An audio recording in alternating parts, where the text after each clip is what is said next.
মা চলো এখানে বসে খাইলো খাবারের দোকান। আসেন চাচা আসেন, গরম গরম খাবার খেয়ে যান। কত করে কইলা? চাচা প্রতি প্লেট 50 টাকা করে। আচ্ছা ঠিক আছে, আমাকে 2টা দাও। এখানে খাওয়া লাগবো না, চলো আমরা বাড়িতে গিয়ে খাবো। সকালে নাস্তা না করে বাড়াইছি, আর তুই কাছ বাসায় গিয়ে খামু। ভাইয়া মানুষ তো একটু কমই বুঝে। হাত ধোয়ার পানি কই দাও। এই যে চাচা পানি। আই তুই চিনোস না আমার, আমি কে? তোর কত বড় সাহস, তুই আমার বাপের খাইতে রাখছস? বাপে তো নিজেই আইস। তাহলে তুই খাইতে কবি কেন? তুই আমার লগে প্রেম করে আমারে শেখা দিস, তোর প্রতিশোধ নেওয়া লাগবো না? আজকে তোরে তোর বাপরে খাবারের লগে বিষ মিশিয়ে খাওয়াম। এই যে ধরো, আর 2টা খাবার বাড়ো। তোমার কি এনে খাওয়ানি লাগবো? হ্যাঁ খাওয়ান লাগবো। আমি খাম না, তুমি একলাই খাও। এই ঠিক আছে, একটা বাড়ো। এত সুন্দর খাবার কে রান্না করছে? চাচা আমি রান্না করছি। খুব স্বাদ হয়েছে। জি চাচা। তুই এত সুন্দর রান্না করে তুমি ফুটপাতে বেচতেছো কেন? সেটা তো আমার ব্যবসা না, মাসিক বেতন চুক্তিতে আমি এখানে কাজ করি। আর এত টাকা কই দোকানদারের মতো? টাকার অভাবে প্রেমিকাই চলে গেছে। আসলে আজকালকার মায়াগুলো তো একটু লোভী, যার কাছে একটু বেশি পায় এদিকে জায়গা। তোমার একটা কথা জিগাই, এখানে কত পাও? 5,000 টাকা করে দেয়। আমারও খাবারের হোটেল আছে, ওইখানে তুমি চাকরি লও, তোর আমি 10,000 টাকা দেবো। আব্বা তুমি কি পাগল হয়ে গেছো? তুই চুপ থাক। না চাচা, 5-10 হাজার টাকা লেগে আর এই চাকরি বদল করবো না। 5-10 হাজার টাকায় কি হয়? বিয়েটাও তো হইব না। এ ধরেন আপনার কথাই কই, আপনি কি কোনো 10 হাজার টাকা বেতনের পোলার লগে আপনার মেয়ের বিয়ে দিবেন? প্রশ্নই আসে না। দেখছেন, আপনি নিজেই দিবেন। বাদ দাও আব্বা, এসব ছোট লোক সারা জীবন ছোট লোকই থাকবো। ওরে আমাকে হোটেলে না, ওর কোনো দরকার নেই। এই বাবা, তোমারে আমি 12,000 টাকা দেবো, প্রতি বছরে 2,000 টাকার বেতন বাড়াই দেবো। আর না করে না বাজার। আপনি যখন এত করে কইতেছেন, আপনার হোটেলে যাই আমি চাকরি করবো। আচ্ছা কালকে চলে এসো কিন্তু। আচ্ছা। চল মা। আসসালামু আলাইকুম ম্যাডাম। তুই এখানে কেন আইছিস? হ্যাঁ, আমার চাকরি দিছে, আজকে আমার জয়েনিং ডেট। আমি আমো না? এমন একটা ভান দুটো মনে হয় ডাক্তার ইঞ্জিনিয়ারের চাকরি হয়েছে। ডাক্তারের চাকরিও একটা চাকরি, ইঞ্জিনিয়ারের চাকরিও একটা চাকরি। যা তো দিন থেকে যা। তুই আমার যাইতে কবি আর আমি চলে যাবো? এখন কি আমি তোর প্রেমিক নাকি? থাকের দিন তো শেষ। তুই চাষটা কি? এই যে তোকে হোটেলটা দেখতে পাচ্ছ না, এটা আমি নিজের করে নিতেছি, তোরই বিয়ে করতে চাই। আমগো হোটেল নিজের নামে করবি না? দেখাইতেছি তোরে, দাঁড়া। আব্বা এই ছেলে, তোমার তো আমি ভালো মনে করছিলাম, ভাবছিলাম তোমার উপকার করবো। এই জায়গায় এসে তুমি রান্না করবা, নাম কামাইবা। আমি কি খাল কেটে কুমির আনলাম নাকি? আমি কি এমন খারাপ কথা কইলাম কোন? তুমি নাকি আমার হোটেল নিজের করে নিবা কইছো? এখন নিজের কইরা কাম না করলে কাম কি ভালো হইব? নিজের রান্না, নিজের কাস্টমার, নিজের ব্যবসা মনে করে কাম করলেই তো কাজটা ভালো হইব, তাই না চাচা? বলে তো ঠিকই কইছে। আর কইও না বাবা, আমার মায়ের যে কি হয়েছে কালকে থেকে তোমার সহ্য করতে পারতেছে না। আপনার মেয়ে আপনার হোটেলে ভালো চায় না, ওরা একটা পোলা দেখে বিয়া দিয়ে দেন। আব্বা কিন্তু বেশি বেশি কইতাছে। ও তো ঠিকই কইতেছে। ভাইয়া মানুষ তো রাগ একটু বেশি। হ্যাঁ হ্যাঁ। রান্নার সময় তো হয়ে গেছে, টাকা দেন, আমি তাহলে বাজারটা করে নিয়ে আসি। ও হ্যাঁ। না আব্বা, ওরে কোনো টাকা পয়সা দিবা না। তুমি ওরে চিনো না, জানো না? ওই টাকা মেয়েটা উল্টা পাল্টা বাজার করবো। ঠিক আছে, তাহলে আপনি যান, বাজারটা করে নিয়ে আসি। হ্যাঁ আমি যাইতেছি, আমি আর ফারুক গিয়ে বাজার করবো। তুমি আমার টাকা দাও। না, তুমি তাহলে এক কাজ করো বাজান, রান্নাঘরটা বুঝালো। নেন ফারুক ভাই, টেবিলের উপরে সব রাখেন। এই যে ইয়াং বাবারসি, দিস ইজ সবজি ইজ ফ্রেশ, দিস ইজ মাছ ইজ ফ্রেশ। কি ব্যাপার ফারুক ভাই, ভালাই তো ইংরেজি শিখছেন? হ্যাঁ, হাসির মধ্যে কেমন জানি রহস্য পাইতাছি। এই তো এই পচা বাজার করে আনছেন কেন? তাহলে কি রোজ এমন পচা বাজার করা হয়? এরম পচা বাজারই করা হয়। তাই তো কই, সকাল থেকে আইছি, হোটেলে কোনো কাস্টমার নাই। তোরে যেই বাজার আইনা দিস সেই বাজার দিয়ে রান্না করলে করবি, নাহলে যা।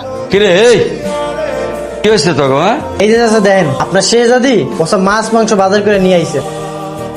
তোর না কইলিও টাকা মারে দিব, তাই তোরা বাজার করবি? এই পচা তো চলে এসেছিস কেন? আপনার মাইয়াই তো টাকা মারার জম, সব টাকা মাইনা দিছে। খবরদার, একদম উল্টা পাল্টা কথা কবি না। তুই চুপ কর। এই বাবা হাসান, তুই এক কাম করতে বাবা, বাজারগুলো লয়ে অগর সাথে লয়ে যা, সব বদলা বদলা লিয়ে আয়। ঠিক আছে। কি ব্যাপার ভাই, আপনি এইসব পচা শাকসবজি দিচ্ছেন কেন? ভাই আমাকে তো বললো যে গরু ছাগল বেলে খাবে, কত শাকসবজি দেওয়ার জন্য। গরু ছাগল খাবে তাই না? এই যে ভাই, এগুলো আপনি কি মাছ দিচ্ছেন? এগুলো কেউ খাইতে পারবো? আমি তো দিতে চাই নাই, মাইয়াটা আর এই হাবলা লোকটা বললো যে কুত্তারা খাইবো, এই লেগে দিস, আমি টাকাও নিই নাই। কুত্তারে খাওয়ানোর লেগে লয়ে গেছে? এত বড় বেইমানি চাচার হোটেলের লগে? তুমগো খবর আছে, দাঁড়াও। এই হোটেলে কে আছো? এদিকে আসো তো। এই রান্না কে করেছে? কেন স্যার? যে রান্না করেছে তাকে ডাকো। আব্বা জলদি হোটেলে চলো, কাহিনী হয়ে গেছে। কি হয়েছে? তোমার পছন্দের বাবুর্চি রান্না খাই এক লোক খেপা পুরো আগুন। কস কি? জলদি চল। চল তো। এই খাবার কি তুমি রান্না করেছো? জি স্যার। অসাধারণ। এর আগে ঢাকার শহরে এরকম রান্না আমি কখনোই খাইনি। এখানে তোমার বিল আর বাকিটা তুমি বকশিস রেখে নিও। আর রাখো না, রাখো রাখো রাখো। Thank you sir. এটা হচ্ছে আমার কার্ড। 5 স্টার রেস্টুরেন্টের আমি ম্যানেজার। যদি কখনো প্রয়োজন মনে হয় সাথে সাথে আমাকে ফোন দিতে। ঠিক আছে স্যার। মাথা থেকে ভূতটা এখনো যায় নাই না? 200 টাকা খাইয়া 10 গুণ দিল বকশিস। চাচা স্যারের বিলটা রাখেন। 200 টাকা তো বিল, বকশিসের টাকা রেখে দাও, এটা তোমার টাকা। রাখেন। আচ্ছা ঠিক আছে, তোমরা তাহলে থাকো। টাকা দিয়ে আব্বারে খুব পড়ানো হইতাছে না? এই টাকা আমি সুদে আসলে তুইলা নিব। তোর কইছিলাম না এই হোটেলটা আমি নিজের করে নিব। তুই না আস্তে একটা শয়তান। ভালোই হয়েছে, তোর লাগে আমার প্রেমটা ভেঙে গেছে। ভাঙা প্রেমও কিন্তু জোড়া লাগানো যায়। তোর লাগে প্রেম জোড়া লাগানো হচ্ছে, কচু গাছের লাগে গলায় ফাঁসি দিই। বাবা আমি একটু গ্রামের বাড়ি যাচ্ছি, দুদিন থাকবো এখানে, তুমি একটু দেখে শুনে হোটেলটা চালাইও। ঠিক আছে চাচা, সাবধানে যাই। আচ্ছা। এই কি একটু দাঁড়া। কি হয়েছে, ডাকাডাকি করতেছিস কেন? তোরা তো কি রিংসা কত আমারে। আমার প্রতি তো তোর ভালোবাসা আগে থেকেই নাই, তাই বলে কি তোর নিজের হোটেলের প্রতিও ভালোবাসা নেই? না নাই, কারণ আমি ভালো করে জানি তুই এগুলো কেন করতেছিস। আর হন, আমার পিছে ঘুরে তোর কোনো লাভ নেই। আমার একটা বয়ফ্রেন্ড আছে। সত্যি কইতাছস? হ্যাঁ সত্যি। আর ও একটা কোম্পানিতে চাকরি করে, মাসে 30,000 টাকা বেতন পায়। তোর মতো 2 টাকার বাবুর্চি না। আমার মনে হইতেছে তুই আমার লোকে ছাপা মারতে হবে। আচ্ছা ঠিক আছে, এই 2 দিন তো আব্বাই হোটেলে থাকবো না, এই 2 দিনের মধ্যে আমি লই আমো। আচ্ছা ঠিক আছে, নিয়ে আসিস, আমিও দেহুম। তবে তোরে আমি একটা কথা কই, আমার এই তোর বিয়া করা লাগবে, দেখিস। তো আজকে দেখা করতে এলা, বাজার নাই নাকি? ঠিকই ধরছো, আমার বাপে গ্রামে গেছে। শুনলাম তুমি হোটেলে নাকি নতুন বাবু চাইছে। হ্যাঁ, তাহলে একদিন আমুনে খাইতে। তুমি আসছো খাওয়ার দাম, আর আমি পারি না ওরে তারাই দিতে। ওরে তারাই বাকির লিগা। হ্যাঁ অনেক কাহিনী, তোমার একটা হেল্প লাগবে। কি হেল্প কও? কালকে তুমি আমাকে হোটেলে যাইবা, তারপরে খাবার খাইবা, আর খাবার যদি ভালো হয় তাও উল্টাপাল্টা কথা কই ওর ইচ্ছা মতো ঝাড়বা আর গালাগালি করবা, বুঝছো? এটা কোনো ব্যাপার? কালকেই যাইতেছি আমি। আচ্ছা ঠিক আছে, তাহলে আমি যাই। হ্যাঁ আই বাবুর্চি, জি স্যার বলে। এটা কোন খাবার হইলো? এত যখন খাবার কেউ রান্ধে? এত বাজে খাবারই যেমনি আঙ্গুল সাইডে সাইডে খাইতেছেন, ভালো খাবার হলে তো প্লেট শুদ্ধ খেয়ে লাইতেন। ও কিন্নির বাচ্চা, যত কত কস কিন লিগা। ওই খাবার ভালো হয় নাই মানে ভালো হয় নাই। কই ভাই, আমরা তো অস্থির হইছে। আমরা তো খাবার এই হোটেল প্রতিদিনই খাই। ভাই বাদ দেন, উনি হইতেছে যাতে ঠিক তালে মাতাল। তুই জানো সাইকে, ওই হইতাছে এই হোটেলের ভবিষ্যৎ মালিক। তুমি যাও তো, ক্যাশে গিয়ে বসো। ওকে ডার্লিং।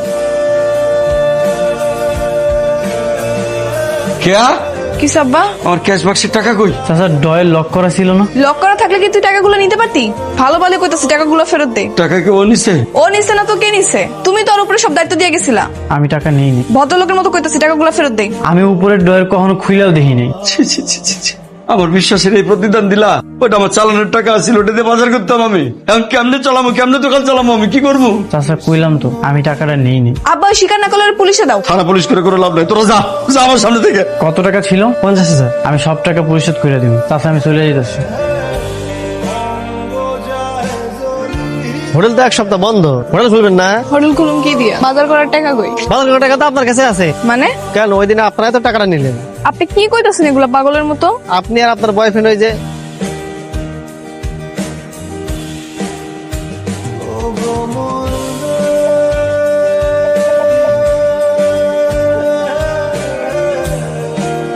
ওই দিনে আপনার বয়ফ্রেন্ড আপনি ক্যাশে বসেছিলেন না, আমি তো ভাবছি আপনারা প্ল্যান করতেছেন হাসানা তাড়ানোর লাগিয়া, লেগে তো আমি কিছু কই নাই। আমগো হোটেলের ক্যাশ বাক্সে টাকা কই? খেয়াল হইছি, কি করবি? ছোট লোকের বাচ্চা, চোরের বাচ্চা, চোর, তুই আমার টাকা ফেরত দে। টাকা আমার মাইরা ফেলাইলেও বাইরে হইব না। জুয়া খেলা সব বাইরে ফেলাইছি। ছাড়। হাসান নামগো ক্যাশে টাকাগুলো নেয় নাই। আমারও তাই মনে হচ্ছিল রে মা। এখন কি করবো আব্বা কত? করবো আমি জানি না। আচ্ছা তুমি কোনো টেনশন করো না, ওরে আমি আবার ফিরে আন। হাসানরা ফিরে আনতে পারবে না। এই হাসান আর এই হাসান নাই। ও এখন একটা 5 স্টার হোটেলের বড় শেফ। ওর মাসিক বেতনই 50,000 টাকা। দেখি কি করা যায়। হাসান সাহেব আছে? হ্যাঁ আছে, আপনি ওখানে বসেন, আমি স্যারকে ডাকছি। আপনাকে মেম্বার। এই রেস্টুরেন্টে আমি আমার নিজের মতো করেই দেখি। এটা চাইনিজ রেস্টুরেন্ট হলেও এখন এটা বাংলা খাবারের জন্য বিখ্যাত হয়ে যাচ্ছে। এখানকার মেন শেফ হচ্ছে আমি। ভালো। আপনাদের তো কিছু টাকা ছিল আমার কাছে, আপনি একটু বসেন, আমি এক্ষুনি এনে দিচ্ছি। লাগবে না, আসল চোর ধরা পড়েছে। তো কি মনে করে এই গরিবের ঘরে এলেন? দেখো তুমি আমাকে মাফ করে দাও, আমি তোমার সাথে জেদ করে অনেক উল্টাপাল্টা কাজ করেছি। তোমার কোনো দোষ নেই, আমি তোমার পিছনে এমন ভাবে লেগেছিলাম যে। আচ্ছা শোনো, আমি তোমাকে একটা প্রস্তাব দিতে চাই। তুমি তো চেয়েছিলে না আমাদের হোটেলটা যেন তোমার নামে হয়ে যাক, আমি সেটা তোমার নামে করে দিব। তুমি প্লিজ ফিরে চলো। আমি তো এই একটা প্ল্যানে তোমাদের হোটেলে যাইনি, আমার পরের প্ল্যান ছিল তোমাকে বিয়ে করা। সেটা কি রাজি? হুম। চলো তাহলে।